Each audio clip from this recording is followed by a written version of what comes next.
Hello everyone, traditional vibes YT ఛానల్కి స్వాగతం. ఈరోజు పోలీస్ స్వర్గారోహణం కదండి.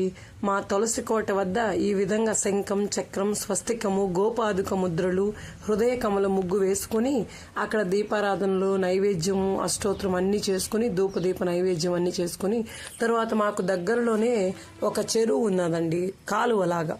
ఆ కాలువలో వెళ్ళి మా చుట్టుపక్కల ఉండే వాళ్ళందరం కలుసుకుని వెళ్ళి అక్కడ అరటి దొప్పల్లో దీపాలు 33 దీపాలు ఒత్తులు కలిపి దీపాలు వెలిగించి వదిలిపెట్టామండి. మీరందరూ ఏ విధంగా పోలీస్ స్వర్గారోహణ చేసుకున్నారు, అలాగే పోలి కథ. ఒక ఊరిలో ఒక చాకలి ఆవిడ, వాళ్ళకి 5 మంది కోడళ్ళు, అందులో చివరి ఆవిడ పోలి.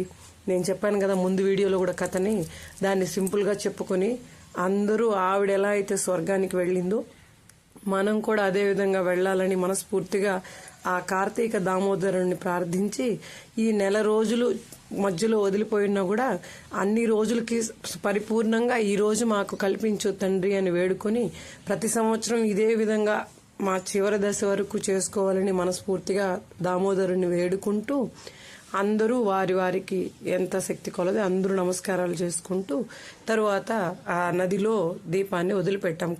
చిన్న కాలువ మాది, అందులో వదిలిపెట్టాము. అలాగే అక్షంతులు శిరస్సు పైన చల్లుకుని ఆ కథ చెప్పుకొని శిరస్సు పైన చల్లుకున్నాము. అలాగే పోలి ఎలా అయితే స్వర్గారోహణం జరిగిందో మనకు కూడా అందులో కొంత భాగమైనా రాదా అన్నట్టు మనసులో వేడుకొని మహావిష్ణువుని స్మరించుకుంటూ ఈ విధంగా అందరి దీపాలు నీటిలో వెళ్ళసాగాయి. మీరందరూ కూడా పోలీస్ స్వర్గారోహణ చేసుకున్నారా?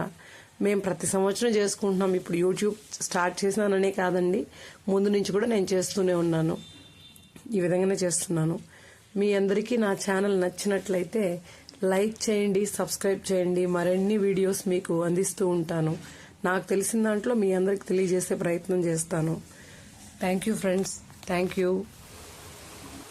అందువల్ల మీరందరూ కూడా ఈ విధంగా చేసుకుంటారని అనుకుంటున్నాను. చేసుకునే ఉండి ఉంటారు ఈ పాటికి.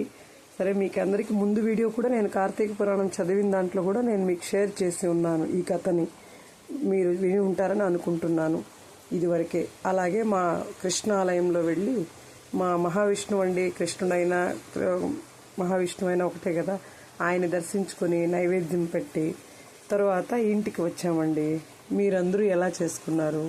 మేమైతే ఈ విధంగానే అండి. మా తులసికోట పూజ మొదట, అటు తరువాత నదిలో వెళ్ళి దీపాలు వదిలిపెట్టడం, అటు తరువాత మా కృష్ణయ్య దగ్గరికి రావడం, దర్శనం చేసుకోవడం, ఆ విధంగా వచ్చామండి.